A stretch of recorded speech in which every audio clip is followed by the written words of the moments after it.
You hummed a jingle today. You did not choose to. It just arrived, uninvited, somewhere between brushing your teeth and pouring your coffee.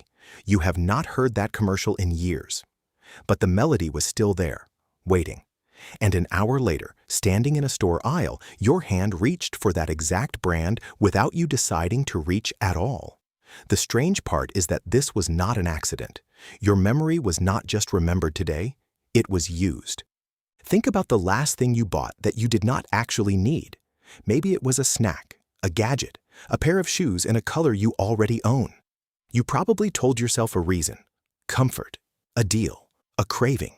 But the real reason might have been planted months or even years earlier, sitting quietly in your mind, waiting for the right moment to surface. Here is the part most people never stop to consider. Your memory is not a filing cabinet. It does not store perfect copies of the past and pull them out unchanged. Every time you recall something, your brain rebuilds it a little differently, using whatever is around you in that moment.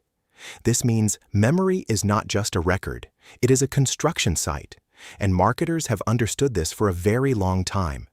Consider a woman named Elena. She grew up in a small town, and every summer her grandmother made lemonade from a particular brand of powdered mix, the kind with a smiling sun on the label. Elena is 34 now. She has not thought about her grandmother's kitchen in months. But one afternoon, in a grocery store 2,000 miles from where she grew up, she sees that same sun on a shelf. She does not compare prices.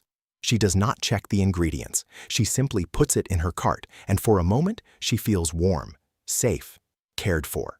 She does not realize that a company spent decades making sure that feeling would still be there, decades later, in a store she has never visited before. This is not a coincidence. It is a discipline. Advertisers have long understood something the psychologist Robert Cialdini spent his career studying. People do not make decisions from pure logic. They make them from association, from feeling, from familiarity that feels like trust, even when it has nothing to back it up. Familiarity, on its own, is enough to nudge a decision. You do not need to like something more. You just need to have seen it before, somewhere, sometime, even if you cannot remember where. But why does this work so well on money specifically? Why does a feeling from childhood override a calculator sitting right there in your pocket? The answer starts with something the economist Daniel Kahneman spent decades unpacking. Kahneman showed that people run on two systems of thinking.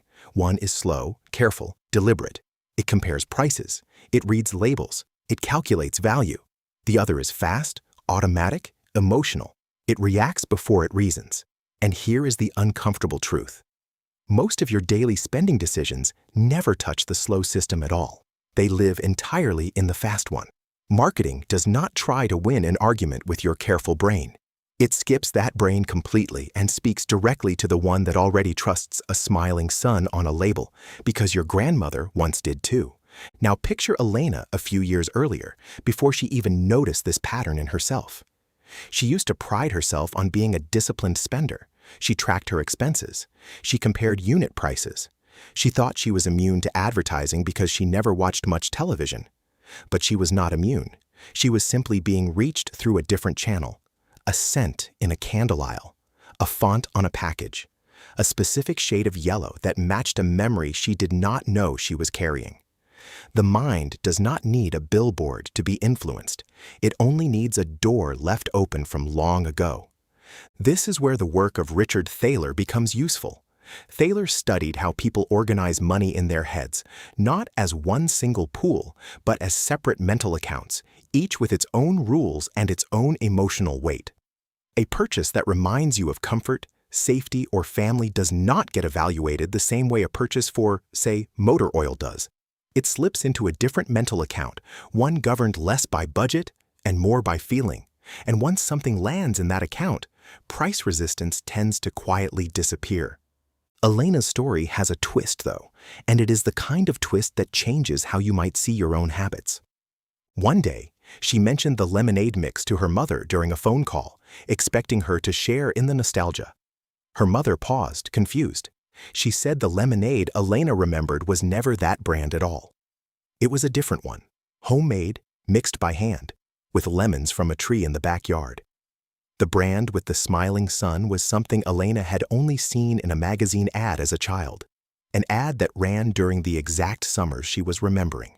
Her memory had quietly merged two things together, the real lemonade and the advertised one, until they became a single seamless feeling. She was not remembering her grandmother's kitchen. She was remembering a beautifully constructed image that had simply moved into that space and made itself at home. This is not a flaw unique to Elena. It is how memory generally behaves. It blends, borrows, and reconstructs, and every time it does, there is a small window where outside influence can slip in and become indistinguishable from something real. Advertisers do not need to erase your memories. They only need to leave something pleasant nearby, often for long enough that it eventually merges with what already lived there. So what do you do with a mind that can be shaped this easily? You do not need to swear off nostalgia or memory itself. That would be like trying to swear off breathing because sometimes the air is polluted. What actually helps is much smaller and much more practical. It is a pause, just one. Before a purchase driven by a sudden warm feeling, ask yourself a simple question.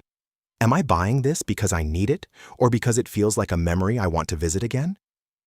That single question interrupts the fast, automatic system just long enough for the slower one to catch up and take a look. There is also something freeing in realizing this pattern exists at all. Once you know that a feeling of familiarity is not proof of value, you stop mistaking comfort for correctness. A product that feels like home is not automatically the best product, or the fairest price, or even a real memory at all. It might just be a well-timed echo of one. Elena still buys that lemonade mix sometimes, but now she buys it on purpose, knowing exactly why she wants it, rather than being pulled toward it without noticing the pull at all. That distinction matters more than people realize. It is the difference between spending money on your own terms and spending money on someone else's carefully designed terms, wearing your own memories as a disguise. Think again about that jingle from this morning, the one you did not choose to hum. It is not proof that something is wrong with you. It is proof that your mind is doing exactly what minds do, holding on to feelings longer than facts, blending old comfort with new choices, filling in gaps with whatever fits best. The only real difference between people who feel controlled by this and people who feel in control of it is whether they ever stop to notice it happening. So the next time a smell, a sound, or a shade of yellow pulls your hand towards something before your mind has weighed in, pause for just one breath. Ask where that feeling actually came from. You might find a real memory underneath it, or you might find, like Elena did, that somebody else built that memory for you a long time ago and simply waited patiently for today to arrive. You hummed a jingle today. This time, maybe you will notice why.